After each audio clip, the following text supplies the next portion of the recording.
Welcome to Westminster Abbey for the Gore Lecture. Charles Gore, who was born in 1853, was a Canon of Westminster between 1894 and 1902, and later Bishop of Oxford. He was also a brilliant and radical thinker, a champion of women's suffrage and of Welsh disestablishment. He founded the community of the Resurrection, which still flourishes in Mirfield in Yorkshire.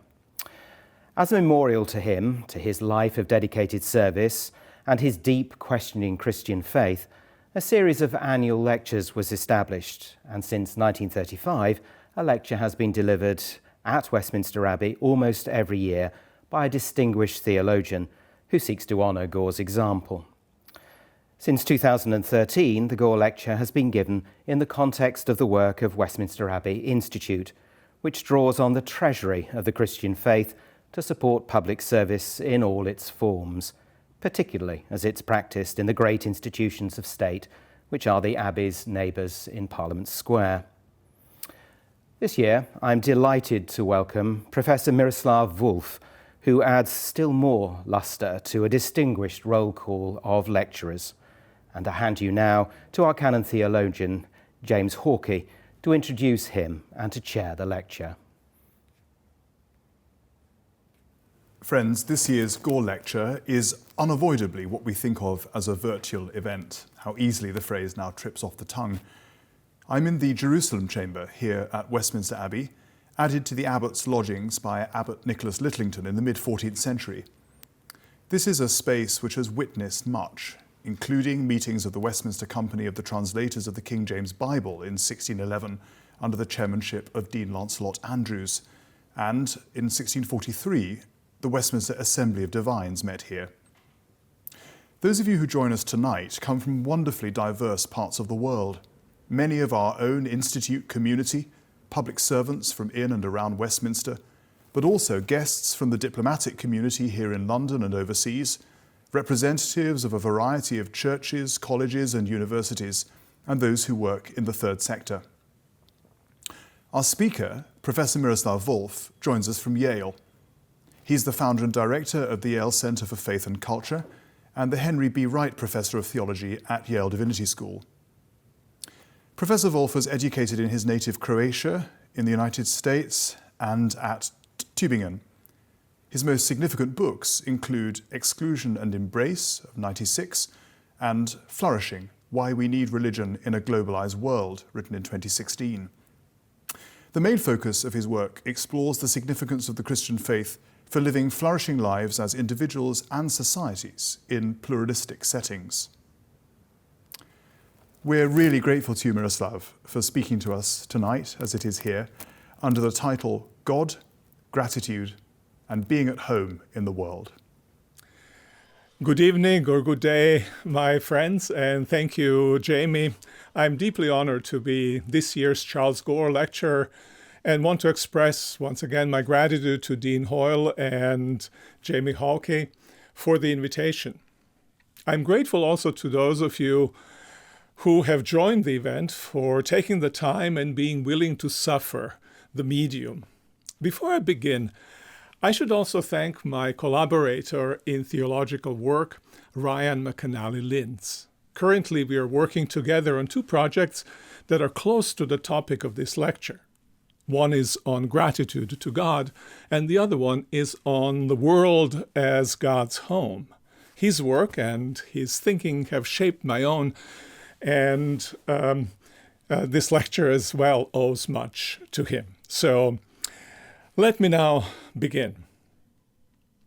In his massive tome, Confessions of a Born-Again Pagan, Anthony Kronman, who's my colleague and friend, a sterling professor of law at Yale, offers an intellectual history of the West as the story of human relation to the world as home. It is a narrative of the loss of home and of its hoped-for recovery. At the center of the story is gratitude to God, the heavy burden of the impossibility of thanking God adequately and the resentment born out of that frustration. The result, Kronman claims, was the disenchanted world of rights and the expulsion of love and gratitude from public life, each an essential element of home. For Kronman, Martin Luther, is the main villain of the story, the worst exemplar of the tribe of world-unhoming Christian theologians whose progenitor was Apostle Paul. All of them, he claims, and I quote, have insisted over and over on God's remoteness from man and on our utter incapacity to be grateful to him in the measure his gifts demand. Now, the unhoming of the world, or our sense of alienation from the world, is one of the great challenges of modern time, as ecological crisis or the currently particularly virulent problem of political belonging indicate. Powerful and seemingly irreversible processes are unhoming the world, the chief of them being, in my opinion, a complex of phenomena that go under the name of reification or thingification, the locution often used in U.S. discussion of the presuppositions of settlement colonialism. The term has its origin in Marx's philosophy and economic theory, but has come to describe broader phenomenon of turning everything into mere things. Whether there are living beings turned into objects in sciences, entire populations treated as objects in politics, or potentially everything turned into commodities to be bought and sold in the marketplace. Still, as we reflect on the unhoming of the world, it is important to pay attention to the tenuous place of gratitude in the modern world and reasons for that, as Kronman does. Positive psychologists, of course, sing the praises to gratitude, but often it is a kind of gratitude that seems rather detached from the actual realities of our lived lives. Many of us have a hard time imagining how gratitude might relate to our broader experience of the world. And that's where both the problem and the promise of gratitude to God comes in, as Kronman has reminded us. Since his topic and mine, in this lecture, is the relation of gratitude to God, a sense of being at home in the world. Before I return to Kronman's charge, I need to give a brief account of both home and gratitude, including how Martin Luther, a key figure in Kronman's story, understood gratitude. I will end with a brief exploration of the relation between creation and gratitude in Luther's simple and powerful explanation of the first article of the Apostles' Creed in his small catechism. So my first part is a brief phenomenology of home. What is home? Looking at ordinary homes would help us identify key features of home more broadly, including features of world as home. Now, the first thing that comes to mind when we think of home today is likely an apartment or house in which we live. Home is this physical space, but home is not just a material dwelling place. For most people, home is also people who live there. Today, often a nuclear family, parents and children, whether biological or adopted. Home, then, is a social space. As both social and material space, homes are bounded. Fences and walls separate a particular home from the wider public space and divide one home from another. A roof shields from the elements.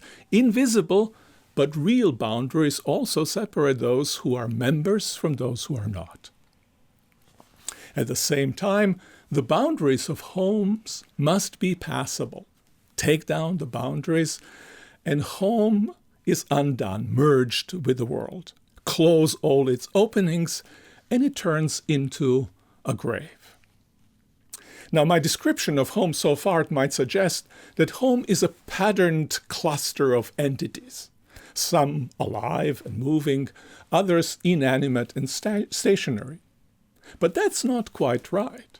It's true, without such entities, without particular people and things, there wouldn't be anything to call home. A shopping cart and a place for a mat under a bridge are not a home, but the belonging and insecure territory of a vulnerable homeless person. At the same time, you can have bounded material and social space and still be without home. Think of Napoleon in hell, as C.S. Lewis imagines him in The Great Divorce, living in a palace he himself has designed, pacing through its opulent, large, well-lit rooms, and incessantly blaming everyone but himself for the abysmal failure of his grand ventures. Like many wealthy people today, he has a splendid house, indeed a palace, but no home. A patterned cluster of entities is not yet home. Crucial to home are active relations among these entities. Home, you can put it this way, is not a thing. Home is a vital process. Home happens among persons and between persons and other entities, whether living or inanimate. Now, what are some of these key home constituting relations? First, I believe, is resonance. As Hartmut Rosa, a German sociologist, has argued, resonance comes about when I am affected by a person, a thing, a whole network of persons and things in such a way that I let myself be transformed in an encounter that is not fully under my control. Simply put, relationship is resonant when persons and things speak to me. At home, many things speak to us. I get a whiff of a smell from the kitchen or hear well-known steps approaching, and they tell me a story that makes me smile or frown. I see a scratch on the table or feel a particular rug under my bare feet. A memory is triggered and I feel at home. Second, home involves relations of strong attachment. I have a bond to the people and the place that make up my home. If they were to disappear from my life, I would feel diminished, often devastated, even at times bereft of the meaning in life. A different way to express the attachment to home would be to say that I experience entities in it as being in a deep and non-proprietary sense mine. They belong to me not so much as what I, in an exclusive sense, have, though that may be the case as well. They belong to me as part of who I am. Third, home requires free mutuality. If resonance and attachment are one-sided, if only I resonate with people, but they do not resonate with me, if only I feel that they are part of me, but they don't feel that I am part of them, I may be living in a place and cohabiting it with others, but I would not be at home. I cannot properly be at home with you if you don't feel at home with me. Similarly, if there's no shared vision about what belongs in the home and what should stay out, as well as about how boundaries are to be maintained, a sense of home would likely be lost. Finally, as social and material space, home endures over time. A hotel suite is not a home unless we move in. A gathering for a pleasant social experience or utilitarian association to better achieve some goal doesn't make one a member of a household. Resonance, attachment, and mutualities need time to develop. Home, then, is an enduring social and material space and the site of resonance, attachment, and mutuality. That idea, which is both reality and a utopian dream, is what makes me want to return home when I'm away. That idea, too, is what makes me want to invest time and energy in homemaking, in creating, protecting, cultivating relations that make home a reality. Homemaking, in this comprehensive sense, is a labor of love. It is deeply rewarding but hard work when it comes to our nuclear homes. And it is even harder work when it comes to our most encompassing home, which is the entire human family living on the blue planet. Now, in this brief phenomenology of home, I haven't used the word gratitude a single time. But gratitude was hovering over the entire phenomenon as I described it. For I cannot buy a home, manufacture it, or make it magically appear.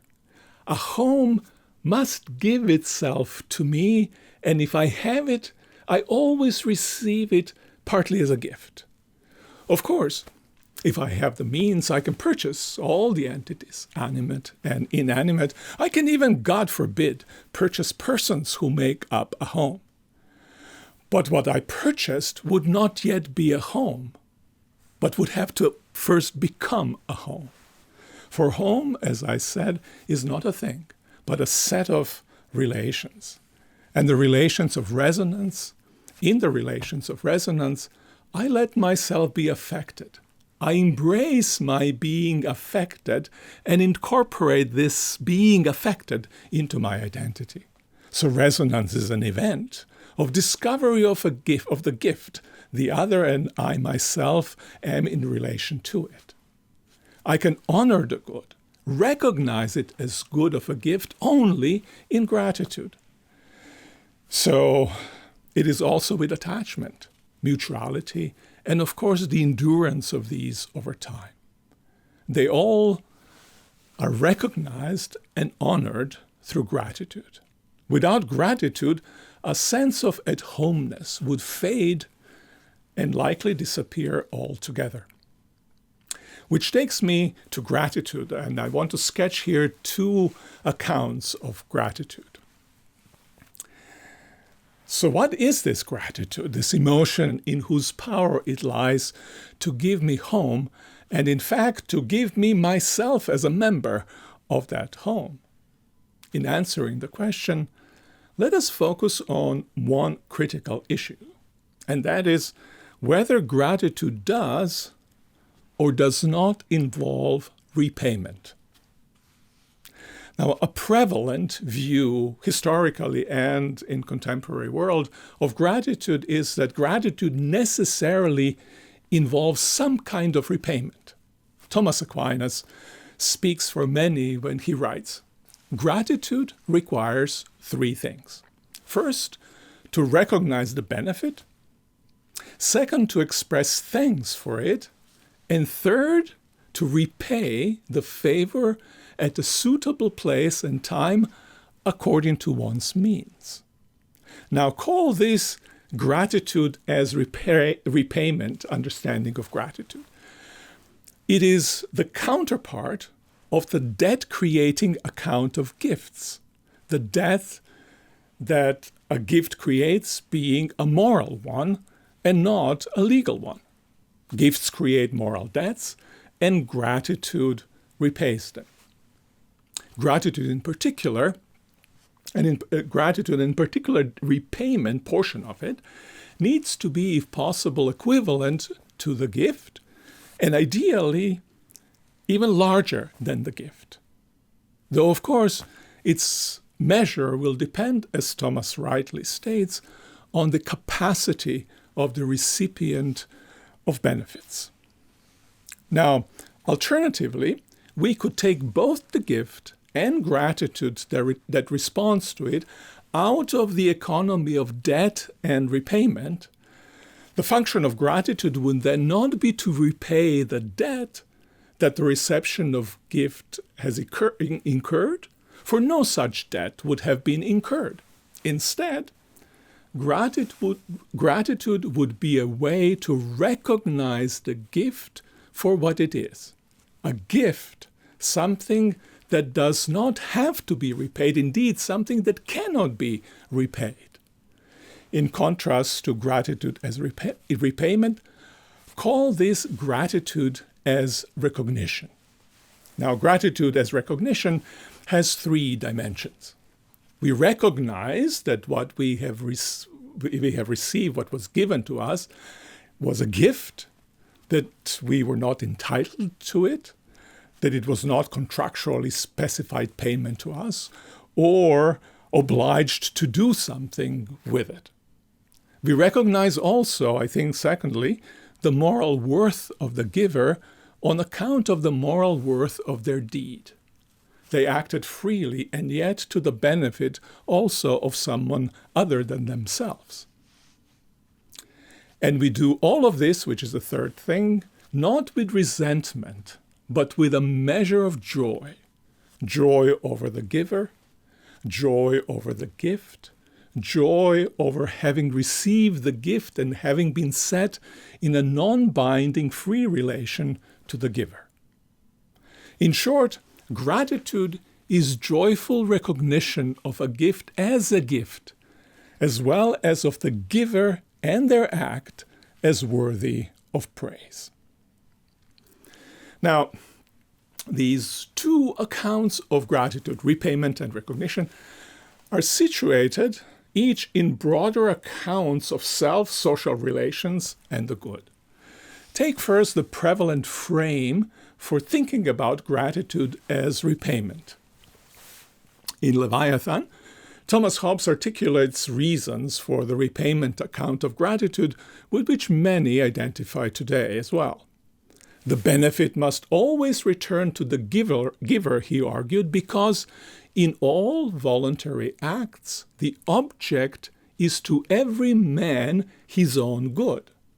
Gratitude must therefore be a repayment, even if it is done in form of what Hobbes calls cheerful acceptation that seeks to honor the benefactor. By honoring the benefactor, gratitude increases benefactor's power, that is, which is to say, it increases the benefactor's means to obtain some future apparent good, which is a quote from Hobbes.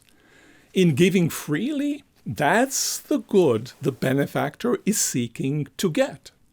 Put it more generally, if agents always seek their own good in their free acts, no gift will be given without expectation of an at least equivalent return, in whatever currency that return may be paid.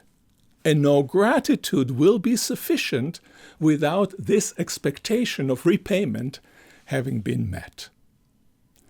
Now, from the perspective of those who are repaying the benefit with gratitude, gratitude itself is always also an attempt to ensure their own good and not to further the good of the original giver. The goal of gratitude is to ensure that the benefactor does not repent, again, those are Hobbes' words, of his goodwill.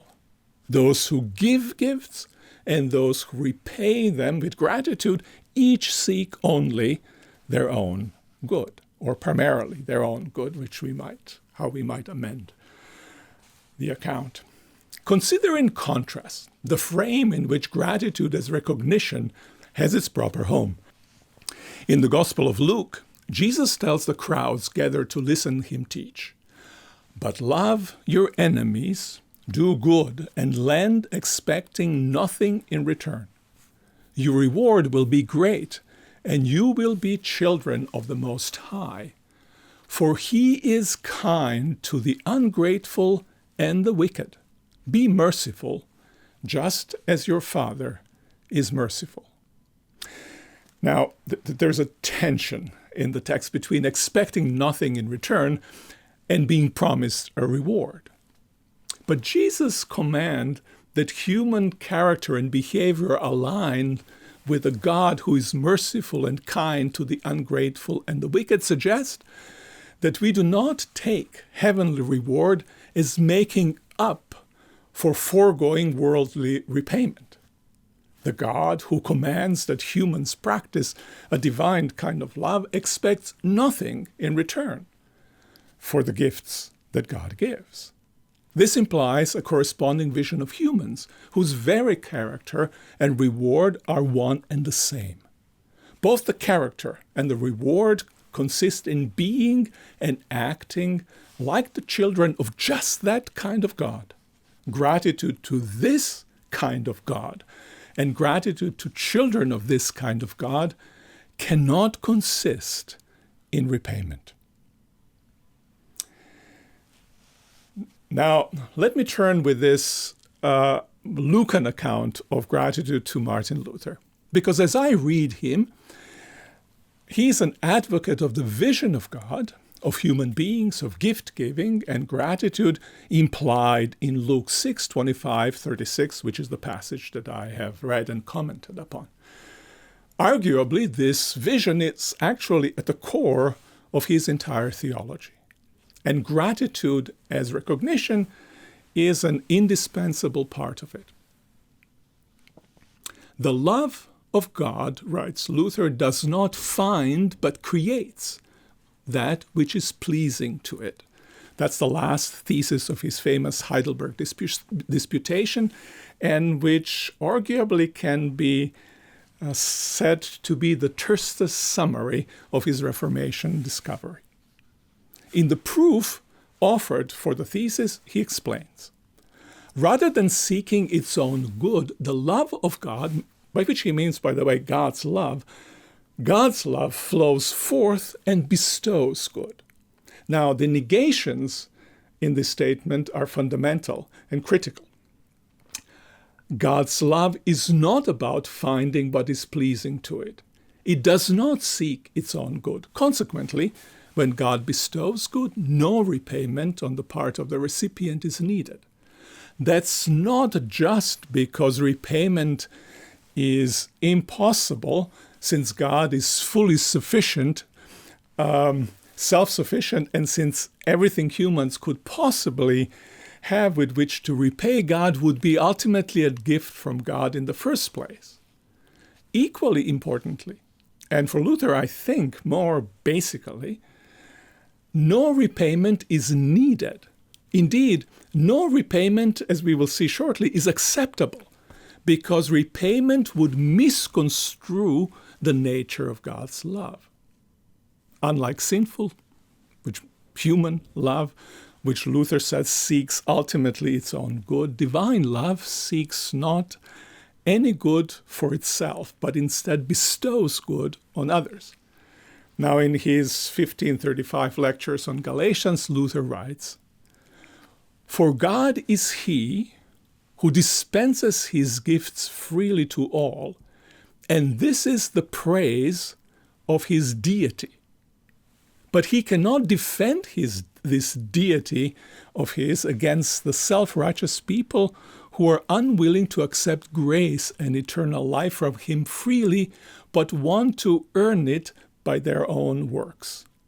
They simply want to rob him of the glory of his deity. To try to repay God for benefits God gives, let alone to give God an initiating gift to which God would be obliged to respond, is to misrecognize both one's own nature as creature and the moral character of the Creator." Now, what holds true in relation to God also holds true in relation to neighbor. In The Freedom of a Christian, which is a text which Marilyn Robinson, also a Gore lecturer, I think the 2017, calls Freedom of a Christian, Marilyn Robinson calls one of the most beautiful things in Christian literature, all literature, she adds. In this text, Luther writes, "Behold, from faith thus flow forth love and joy in the Lord. And from love, A joyful, willing, and free mind that serves one's neighbor willingly and takes no account of gratitude or ingratitude, of praise or blame, of gain or loss. For man does not serve that he may put men under obligation. He does not distinguish between friends and enemies, or anticipate their thankfulness or unthankfulness, but he most freely and most willingly spends himself and all that he has, whether he wastes it on the thankless or whether he gains a reward.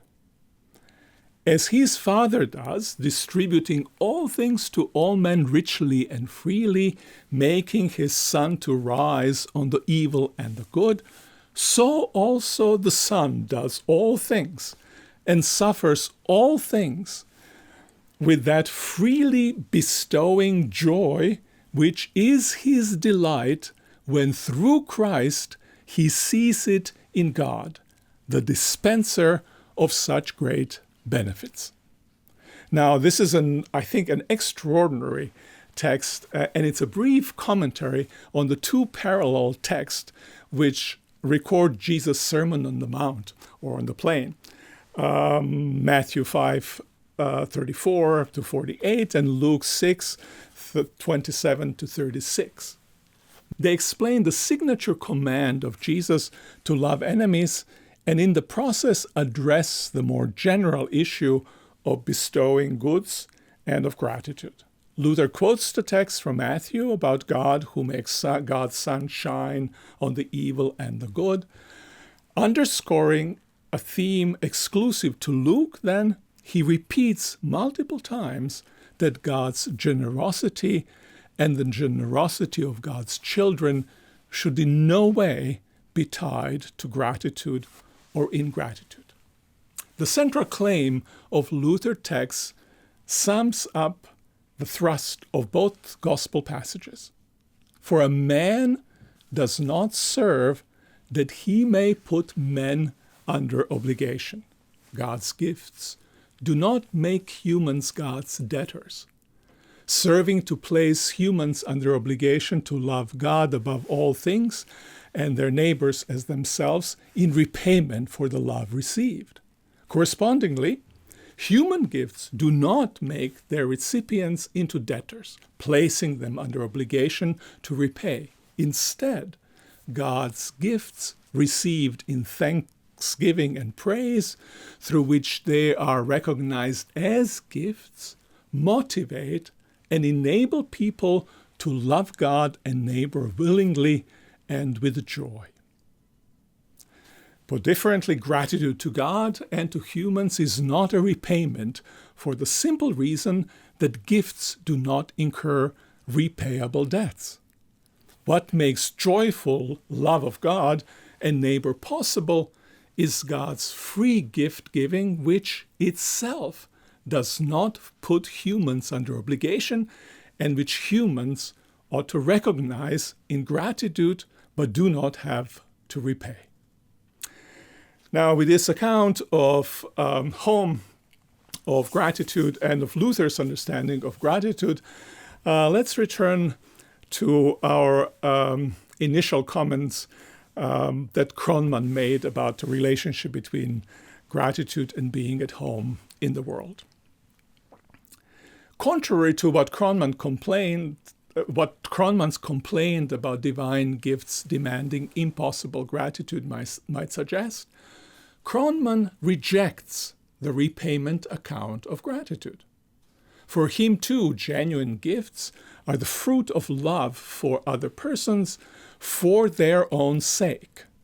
Gratitude is, of course, the appropriate response for the goodness received, and the grateful person will be moved by the wish to return. Nothing, perhaps, is more characteristic of gratitude than the wish to return, Kronman writes, and continues. A gift that is meant for us arouses an affection for the one who has made it, so long as we are not crippled by envy. Crucial for his account is that the return to which the grateful person is moved differs categorically from repayment. Here's what he writes. A debt is a burden and repayment is a relief.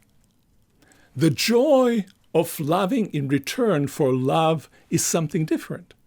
It's a joy of bringing a gift of one's own to those whose unbought love a person has received. Now, so far you might think Kronman's account of gift and gratitude tracks very closely to Luther's. Gifts are expressions of love for the recipient, and instead of incurring debts, they elicit affection and return gifts. The proper response to gifts is gratitude. Unless blocked by envy, they arouse joy in loving the giver and giving in return. So why is Luther Kronman's anti-hero? Because in Kronman's view, humans in principle can never return God's love with one that is as good and as great as is God's love for them. But this is exactly what they, Kronman believes, insuppressibly yearn to do. An abysmal gap separates God and humans, God being both too distant and too different from them. God is the creator, they are creatures. God is self-standing and in need of nothing. They have received from God their very existence along with everything they need to live. But why do humans think that they, or you can put it this way, maybe better to put it this way, why does Kronman think that humans must give God a gift that is as good and as great as God's was to them? He gives two reasons. First is that Christian God just demands such an impossible countergift. Kronman gives no evidence for this claim. There is no evidence to be found for it. The demand would be clearly unreasonable, both in God's mouth and in the mouth of any human giver. Thinkers who, like Thomas or even Seneca before him, endorse gratitude as a repayment, consistently take into account differences in power and circumstances between givers and recipients. God does too, we can presume. Now, I think that more important, though no more persuasive, is Kronman's second argument. He believes that humans have a deep yearning to make a commensurate reciprocating gift. Along with the inability to feel gratitude, the inability to return a commensurate gift is the worst, I'm quoting him here, is the worst disaster that can befall a human being.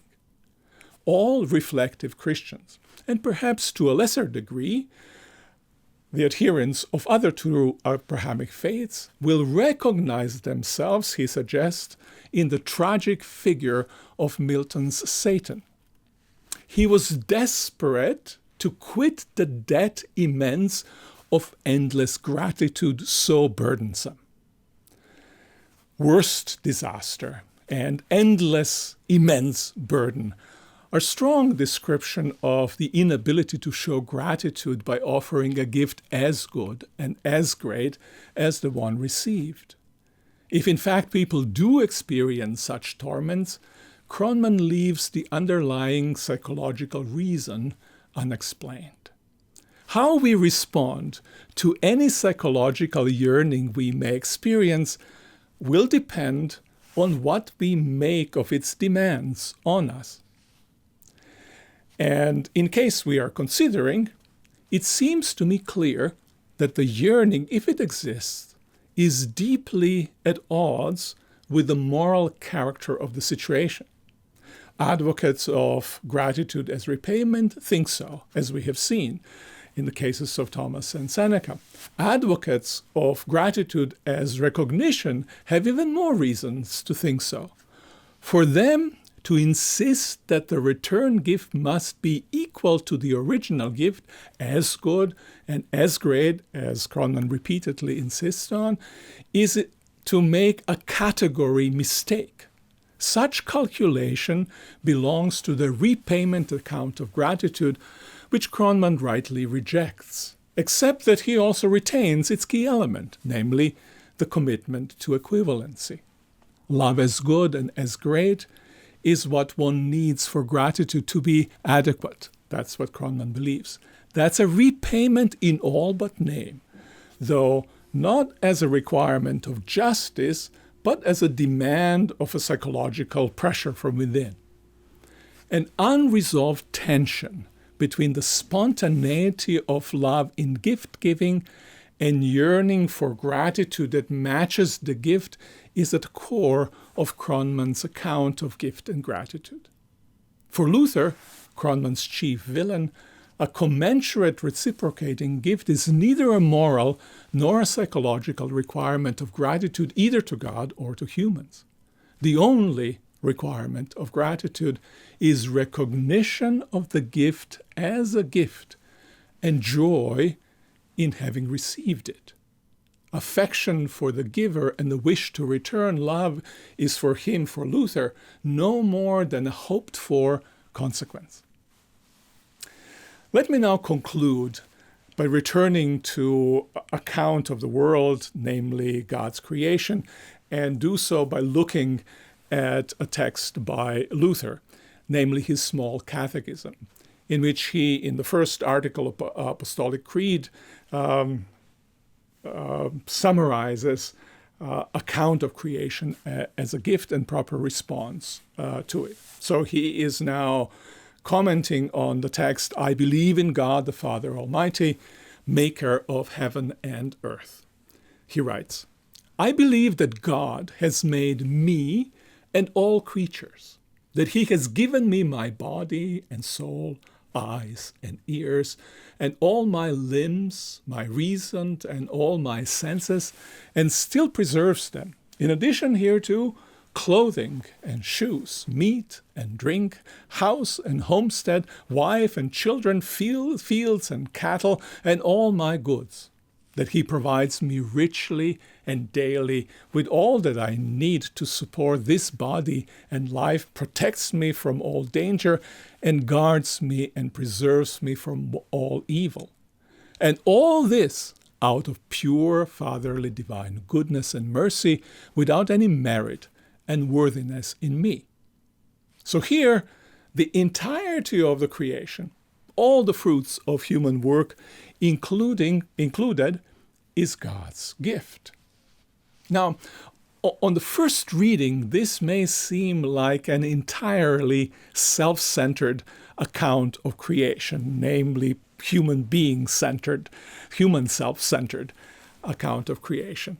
Literally everything, God and all that is not God, exists for the benefit of the believing self and revolves around the self's needs. But this would be a massive misunderstanding of Luther's text. Behind the insistent first-person singular lies an important and, it would seem to me, uncontestable conviction. To experience something as a gift, it doesn't suffice for it to be given as a gift. I have to see it and experience it as a gift to me. Analogously, for me to be at home in the world has to be home to me. This is how receiving gifts differs, for instance, from finding oneself in a lucky possession of some desired object. Luck is impersonal. Anybody could have taken my place, and Fortuna would not have cared. In contrast, gift is personal. It is meant for somebody specific. Behind the gift is the giver who cares for me and my flourishing. God has made me means I am a gift to myself. My very existence is an expression of God's care for me. God has made me and all creature and has done so in order that they may serve me and benefit me means everything God created is also a gift to me, an expression of God's care for me. I can therefore receive myself and other creatures with gratitude, gratitude, and I ought to care for myself and all creature, and for God, as God is the giver who cares for me. Analogously, home is where things speak to me, where I am cherished, all of which is a gift to me and requires my gratitude to be recognized as such. Now, so that's the emphasis on the meanness of Luther's statement. But the me on which Luther insists is not an isolated self, standing in contrast and competition with everyone else. The Apostolic Creed, whose first article Luther expounds here, is not a private confession of an individual believer, each a world to themselves and interested ultimately in their own survival and flourishing primarily. It is a confession of a shared faith, recited in a liturgical setting, jointly with all other believers, which means every single person in the community professes with equal right, and in one and the same act will all others, I believe that God has created me and all creatures. Moreover, as each confesses this together with others, all confess this as true about all human beings and all creatures. All humans are made by God as gifts to themselves and gifts to each other. All are object of God's care. All are created to be object of each other's care. All, each in their own way, need to receive themselves and all others with gratitude. And all are charged with caring for themselves and for each other. In principle, though not in reality, there is no competition among creatures here. Each is a good gift to themselves, and the good that each is and does is the good of all. Inversely, the good of all together are, the good that all together are and do is a good of each. This follows from the belief that the one God made out of free love a single world as a complex gift of gift exchanges, mutual gratitude, and care. Now, Luther ends his comments on the first article in the Apostolic Creed by noting the proper human response to receiving this gift. He writes, for all this, for all of which, or for all this, I owe it to God to thank, praise, serve, and obey God. Let's take first gratitude and praise. As I have suggested earlier, gratitude is the way in which we receive gifts as gifts. The recipient of a gift therefore owes gratitude, understood as recognition to the giver, but recipient is paying nothing back to the giver. To the extent that praise is implied in gratitude on account of the moral worth of the giver, the recipient of a gift owes God praise as well. When it comes to obedience and service, things are different, or so I would want to argue based on Luther's own account of the relation between gifts, God's gifts, and human gifts and gratitude. We don't owe God obedience and service on account of gifts received. We are obliged to obey and serve God, to love God above all things, and to love our neighbors as ourselves, because God is God, and because acting in accordance with the two commandments is just what makes for our flourishing as those created in the image of God who is love. God's gifts don't oblige. Instead, God's gifts motivate, even generate obedience and service. The four together define human life as one of receiving love properly and one of giving love correspondingly to others. There is probably no better way to describe home than to say that it is bounded social and material space in which each is a gift to each other. All together are gift to each, and each is a gift to all. Correspondingly, gratitude is the most appropriate, single and comprehensive emotional response to experience of home, to the experience of home, as a complex process of originary and responsive relations, which is to say gift-giving and gratitude. Gift-giving and recognition gratitude is what creates and sustains the kind of resonances, attachments, and mutualities characteristic of home. To experience oneself as God's creature, and to act as one, and to experience others as God's creatures who act like God's creature, is to be in home, at home in the world. Without such universal giving of gifts and responding in gratitude, it is not possible to be fully at home in the world. And that's why, as Ernst Bloch has famously said at the end of his Principle of Home, true home is a place where no one has yet been. But it is also a place which God is in the process of making for us all, with our collaboration and also without it. Thank you very much. Thank you very much indeed, Miroslav, for that remarkable exploration of so many themes: God's gifts which motivate and generate, home as a place or space for gift-giving, and beautiful insight at the end that perhaps gratitude is the single most comprehensive response to the experience of home. Now, we've had some questions coming in on the chat as you've been speaking, and they've been texted to us here. So I've got a few questions for you. I wonder whether we might start with a question from one of our public servants. And she asks, do you think it's feasible to suggest that in public life, instead of replacing transactional gratitude with rights, we replace it with recognition gratitude? So the question is, does recognition gratitude show itself in what's being called pay it forward? That is, we receive undeserved gifts, and instead of feeling obligated to the giver, we feel duty-bound to offer the same service to others. Yeah, I think that will be very much a way to think of it. I think that's principally how Luther thought of it.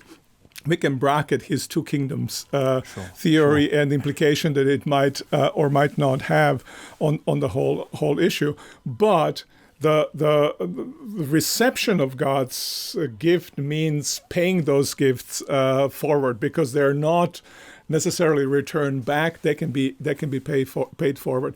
And I think something of that sort can easily be applicable to a larger public sphere. And a very specific theological question here from Florence Harry. To what extent can our theological labours be considered an act of gratitude?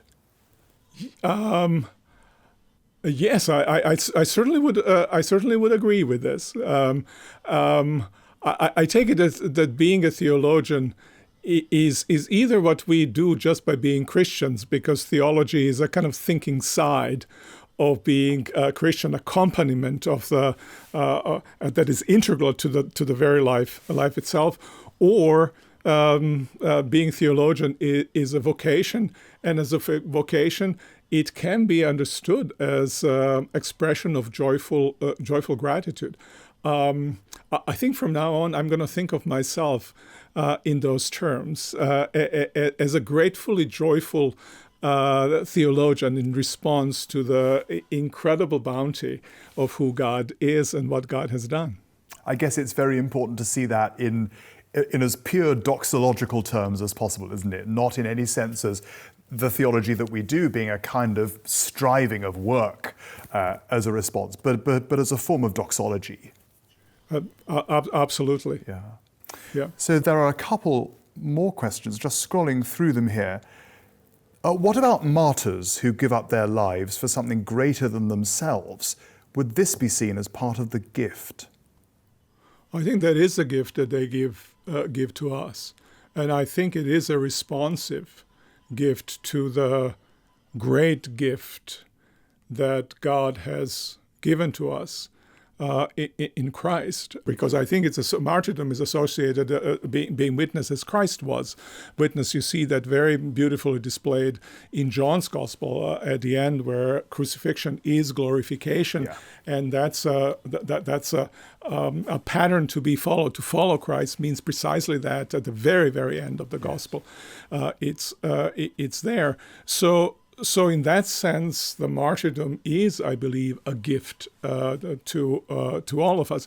By the way, Kronman thinks that Christians have it more difficult with the immensity of the gratitude, because it's not just that God gave them everything in creating them, but that God gave God's own life for them, which creates this even greater burden of impossible gratitude. End of footnote on Kronman, and return back to the question. I do think that martyrs then, just like Christ does, give a gift of their lives given on behalf of the truth, on the behalf of Christ, to all of us, the entire church, and they certainly motivate and emulate and require us to emulate them in that extraordinary gift. They don't oblige, but they give so as to motivate. There's an attraction, isn't there, in the offering of the martyr, which, as you say, is not an obligation, it's an attraction. Yeah. Just a time for perhaps a couple more. I've got one eye on the time. One very direct question. How does this relate to eco-theology and the honouring and respecting of creation?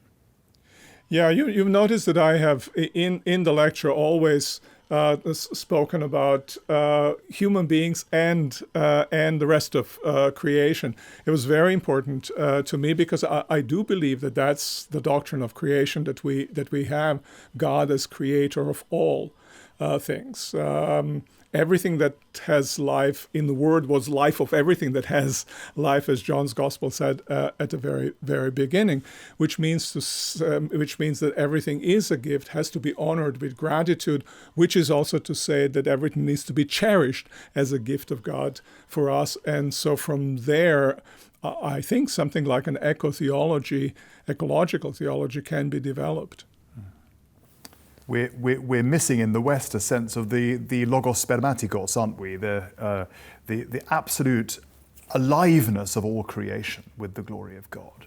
Yeah. It was beautifully put, exactly. And one final question. This is a very specific theological question from Professor Richard Burridge, who asks whether you might comment on John Barclay's Paul and the Gift, especially on his detailed work on the culture of gift-giving and receiving in the Greco-Roman world. Richard writes, also, if there's time, could you comment on Barclay's account of Luther and on Calvin, Barth and other theologians? He's particularly interested in what you're saying about gifts and grace as a New Testament scholar. So let's stick with the first bit of that question, quite a long question. John Barclay's Paul and the Gift. Yeah, I haven't read all 800 pages of that of that book, but I've read a good chunk of it and had conversation with John about it. If I understand him correctly, I think I'm in agreement with him on Paul and the gift. I would have to refresh my memory and my notes in order to speak precisely about it. But I do believe that Luther is aligned with Paul in this account of the gift. Now, again, I don't recall what Barclay says about Luther and the gift, but my reading of Paul and Luther are that they are quite aligned in the way in which they understand the gift. It's not a generally accepted reading, but that's where I stand with it. Richard might push back on this. I can understand that. Perhaps Richard could drop you an email about that in due course. I'd love that. I'd love that. Well, look, we owe you our gratitude this evening, Miroslav. Many of us perhaps feel that we've had quite enough of being at home over these last months. But the vision of home that you've painted for us is altogether richer, that vital process with key constituting relations and of gratitude simply as itself. And I think coming out of this lecture, as we begin to emerge from this pandemic, it will be good to keep the public conversation going about the sort of sense of gratitude that we need to reconstitute our common life, the life of the world as a sociality as we emerge from this pandemic. You've also pointed us towards the urgent need to ensure that there is good theology in public life. So for that, and for so much else that you've offered us this evening, very many thanks. Thank you for giving me that opportunity.